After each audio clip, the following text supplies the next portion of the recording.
vlera gjithçka ndodh për një arsye. Çdo moment i vështirë që na vjen në jetë ka një bazë dhe ka një piknisje të jetës tonë, qoftë të fëmijërisë, qoftë të adoleshencës, qoftë edhe të jetës madhore. Pra nuk ndodhin ngjarjet, nuk ndodhin tragjeditë aty për atë. Muj me fol për një aksident rrugor që mundet me ndodhi papritur, por gjithçka tjetër ka një bazë që paraprakisht individin e shtin në një rrugë të pakthim. Të gjithë na jena mësuar me një familje patriarkale, jena mësuar me një jetë shumë të varur prej triturve, shumë të varur prej burrave, edhe në momentin që fillojmë me pas një farë pavarësie, janë ato dilemat edhe me dyshjet mandej që nuk e kemi atë kohezionin tonë që shka ka ndodhur. Fillimisht fillon e gjykohesh prej familjes, mandej fillon gjykohesh prej familjes të gjerë, edhe shkon gradualisht u përhap si sistemi parahatis. Fëmijëria jonë është diçka shumë e rëndësishme, është baza e ndërtimit të karakterit dhe personalitetit të një individi. Mandej vazhdohet me faza tjera të zhvillimit, vazhdohet me adoleshencën edhe me pjesën e kur na bëhemi adult. Fëmijëria jonë është pjesa ku na kalojmë të mirat edhe të këqijat e para.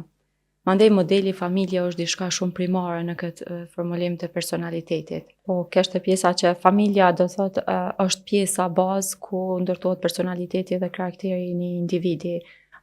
Modeli familjes ka shumë rëndësi në zhvillimin e individit.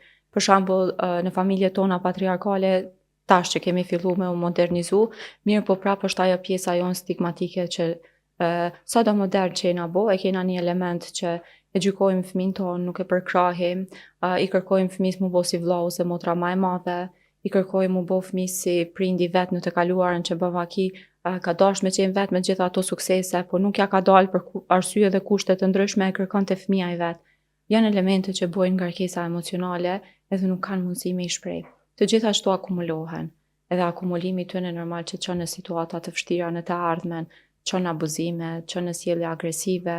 Mandej gjatë kohës kur ti për shembull je një person që je shtyp gjatë gjithë kohës, je kon një fëmijë i tretë në familje dhe nuk je ra shumë në sy, ti automatikisht mundohesh me të urrit, mundohesh me bo gjithçka që me ra në sytë të tjerëve, mundohesh kërkujt mos me i thonë jo, me bo gjithçka për çefin e tjerëve, në asnjë moment nuk e ki veten prioritet. Është një situatë që e lodh dikur individin. Momentin që ai lodhet, automatikisht në asnjë formë nuk i shkon mendja që e ka prej fëmijërisë vetë edhe prej kësaj situate. Edhe nuk din as vetë çka ka ndodhur me veten e vet, edhe masanej fillojnë konfliktet e brendshme me veten, shkam gjet mu, unë nuk kesh një kësi personi. Do thotë asnjëherë nuk e ka veten prioritet, po gjithmonë tu mundu me ju bo qefin edhe me qenë prioritet për tjerët. Mandej nuk kena pse mu çudit që mrihim në gjana të mëdhaja me fatalitete dhe histori të ndryshme.